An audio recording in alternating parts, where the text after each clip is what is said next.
हमारी आज की कहानी बेहद ही खास होने वाली है क्योंकि आज की कहानी आपको सिखाएगी कि अगर आपने कोई पाप किया है, बेशक आपके उस पाप के बारे में किसी को नहीं पता, पर वो पाप हमेशा आपके साथ चलेगा। आपको हमेशा याद दिलाता रहेगा कि आप गलत हो, आपने गलत किया है और आप उस पाप को अपने मन में दबाकर कभी भी चैन से नहीं जी पाओगे। कहानी 1930 में शुरू होती है, जहां हम होटल के एक रूम में विल्फ्रेड नाम के एक बंदे को देखते हैं। वो आदमी किसी चीज को लेकर बहुत ज्यादा गिल्ट में होता है। वो दीवारों में कान लगाकर कुछ सुनने की कोशिश करता है और फिर कुछ लिखने लगता है। उसे देखकर ऐसा लगता है जैसे कि उसने अपना सब कुछ खो दिया हो। अब कहानी 8 साल पीछे जाती है, यानी कि 1922 में। तब विल्फ्रेड अपनी पत्नी और बेटे के साथ रहता था। बिल एक किसान है और वो अपनी जिंदगी में बहुत खुश होता है क्योंकि उसके पास खुद की 80 एकड़ की जमीन है और ऊपर से उसे दहेज में 100 एकड़ की जमीन और मिली हुई है। बिल अपने काम से बेहद ही प्यार करता है, लेकिन अब उसकी पत्नी यहाँ और नहीं रहना चाहती। एक दिन बिल की पत्नी उसे कहती है कि हमें अपनी सारी जमीन बेचकर शहर चले जाना चाहिए, लेकिन विल्फ्रेड अपनी जमीन को छोड़कर नहीं जाना चाहता, जिसके चलते बिल और उसकी पत्नी में लड़ाई झगड़े होने शुरू हो जाते हैं। और बात यहाँ तक पहुँच जाती है कि बिल की पत्नी उसे कहती है कि हमें डिवोर्स ले लेना चाहिए और हमारे पास जितनी भी जमीन है उसे हम बेच देंगे और सारे पैसे को आधा आधा बांट लेंगे। बिल उससे कहता है कि डिवोर्स के बाद हमारा बेटा किसके साथ रहेगा, तो बिल की पत्नी कहती है कि ऑफ कोर्स मेरे साथ, मैं उसे शहर ले जाऊंगी जहां उसका अच्छा फ्यूचर होगा। अपनी पत्नी की बातें सुनने के बाद बिल काफी ज्यादा टेंशन में रहने लगा।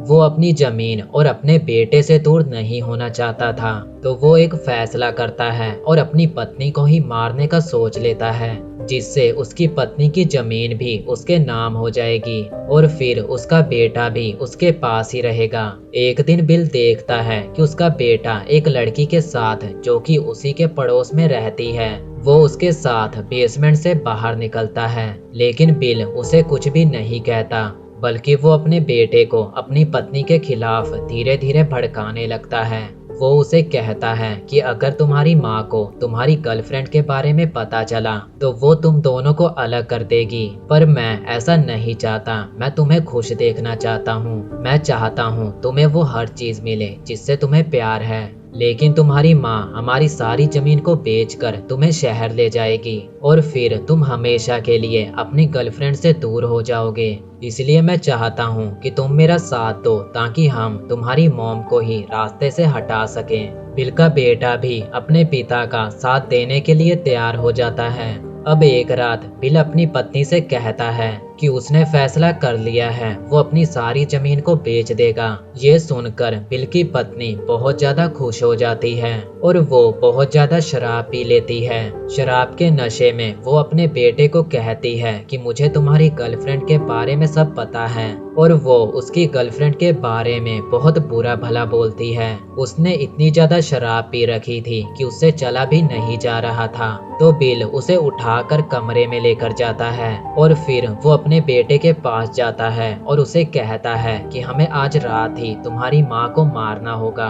बिल का बेटा अपने पिता की बातों में आकर अपनी ही माँ को मार डालता है। फिर वो उसकी लाश को पास ही के कुएं में फेंक देते हैं। पूरे घर में सबूत मिटाने के बाद बिल अपनी पत्नी के सारे कपड़े और बाकी का सामान कुएं में फेंक देता है, पर जब वो अपनी पत्नी का सामान कुएं में फेंकने जाता है तो वो देखता है कि कुएं के अंदर बहुत सारे चूहे हैं जो उसकी पत्नी की लाश को खा रहे हैं। वो सामान को कुएं में फेंक कर कुएं को बंद कर देता है। अगले दिन डीलर आता है जिसे बिल की पत्नी ने जमीन बेचने का वादा किया हुआ था, लेकिन बिल उसे कहता है कि उसकी पत्नी घर छोड़कर चली गई है।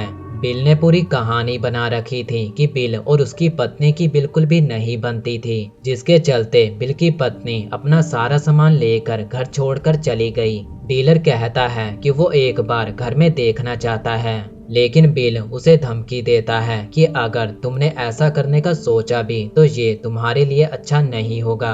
जिसके बाद डीलर उसे ये कहकर चला जाता है कि मैं तुम्हें देख लूंगा। लेकिन अब बिल को पता है कि वो अपने साथ पुलिस को लेकर आएगा, तो वो एक गाय को कुएं में फेंक कर कुएं को मिट्टी से भर देता है, ताकि अगर कोई कुएं में देखने भी आए तो वो उसे ये कहेगा कि मेरी गाय कुएं में गिर गई थी, जिसके बाद मैंने कुएं को मिट्टी से बंद कर दिया। अब बिल के घर एक पुलिस वाला आता है, तो बिल उसे कहता है कि मेरी गाय कुएं में गिर गई है, जिसके चलते मुझे कुएं को बंद करना पड़ा। और वो ऑफिसर बिल की बातों पर भरोसा कर लेता है। इसके बाद वो पूरे घर की तलाशी लेने लगता है, पर उसे घर में कुछ भी नहीं मिलता और वो बिल की कहानी पर भरोसा कर लेता है कि उसकी पत्नी घर छोड़कर चली गई है। रात को जब बिल सो रहा होता है तो उसे गाय के जोर जोर से चिल्लाने की आवाज सुनाई देती है। जब वो घर के बाहर देखने जाता है तो उसे बाहर एक चूहा दिखाई देता है, जो एक पाइप के अंदर चला जाता है और वो पाइप कुएं के साथ जुड़ी हुई होती है। बिल उस पाइप के अंदर कपड़ा ठूस कर पाइप को बंद कर देता है और फिर वो घर के अंदर आ जाता है।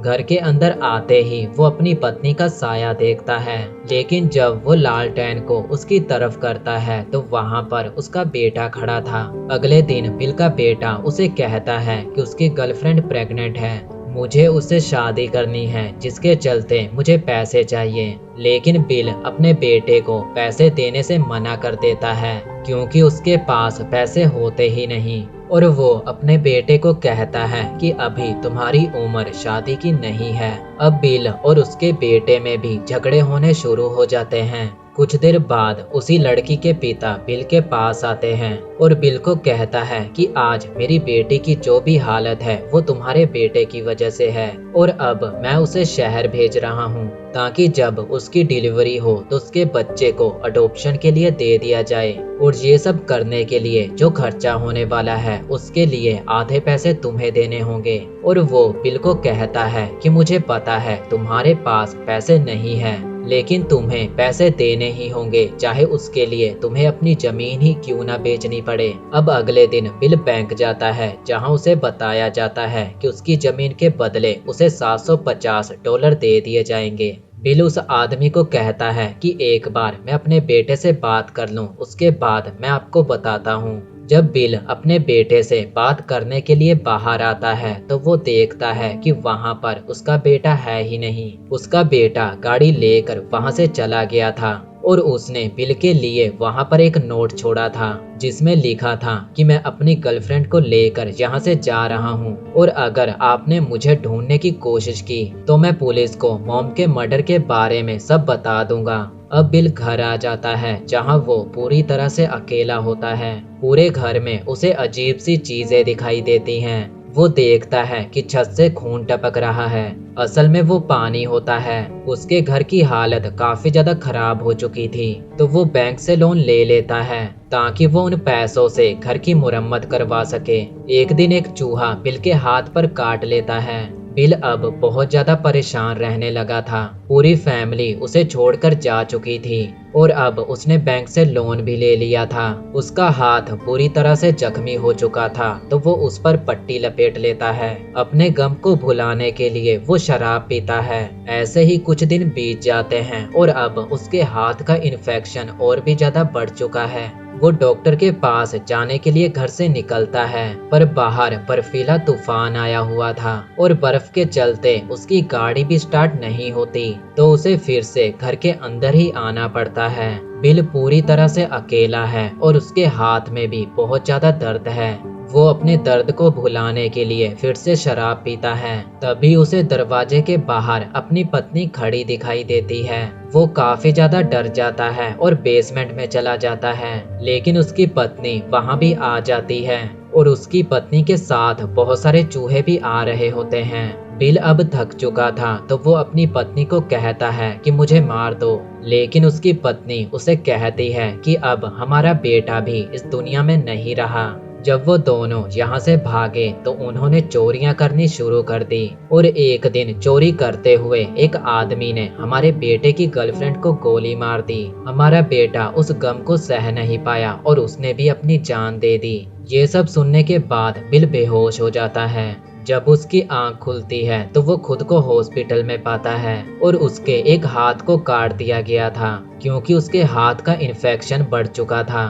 तभी वहां पर पुलिस ऑफिसर आता है और यही बिल को उठाकर हॉस्पिटल लेकर आया था और वो बिल को बताता है कि हमें एक औरत की लाश मिली है और वो तुम्हारी पत्नी के जैसी दिखाई देती है और अब हम इस केस को बंद कर रहे हैं और यही बताने के लिए मैं तुम्हारे घर आया था। इसके बाद बिल को पता चलता है कि उसका बेटा भी मारा गया है, यानी कि उसकी पत्नी की आत्मा ने जो उसे बताया था वो सच था। अब बिल घर आ जाता है और पूरे घर में उसे चूहे दिखाई देते हैं और ये चूहे सिर्फ उसे ही दिखाई देते थे, उसे अपनी गाय भी दिखाई देती है और ये सभी चीजें उसे इसलिए दिखाई देती थी क्योंकि उसे पता था कि उसने पाप किया है। बिल ने बैंक से जो लोन लिया था वो उसे चुका नहीं पाया तो उसकी जमीन और उसके घर को नीलाम कर दिया जाता है। पहले उसने अपना परिवार खोया और अब वो अपनी जमीन और अपना घर भी खो चुका है। उसके पास रहने की कोई जगह नहीं है तो वो शहर आ जाता है। वो शहर में छोटी मोटी नौकरी करता है पर यहाँ भी उसे हर जगह पर चूहे दिखाई देते हैं।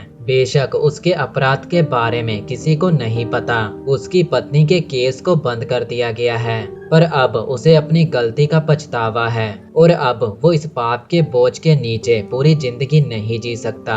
अब हम कहानी की शुरुआत का वही सीन देखते हैं जहां बिल होटल के रूम में बैठा कुछ लिख रहा था और बिल अपने गुनाहों को लिख रहा था कि कैसे उसने अपनी पत्नी को मारा। हालांकि उसकी पत्नी के केस को बंद कर दिया गया था पर अब वो इस गुनाहों के बोझ के तले और नहीं रह सकता था, इसीलिए वो अपने सभी गुनाहों को कबूल करता है। और यहीं पर हमारी आज की कहानी खत्म हो जाती है। आपका इस कहानी के बारे में क्या कहना है हमें कमेंट करके जरूर बताना।